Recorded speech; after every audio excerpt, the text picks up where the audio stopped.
Gates open, they're up and racing.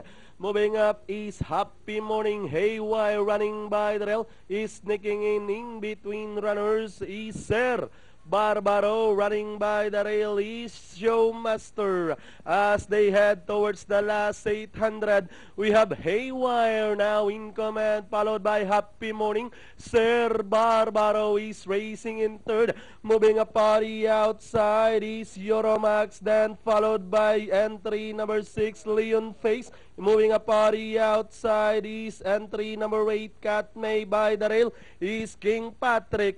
As they race at the last 450, Happy Morning regains the lead over Haywire. Then comes Sir Barbaro, Leon Face, sorry, outside Euromax, Cat May. Then comes King Patrick with the last 200 meters more to run. Happy Morning, Leon Face now moving a party outside.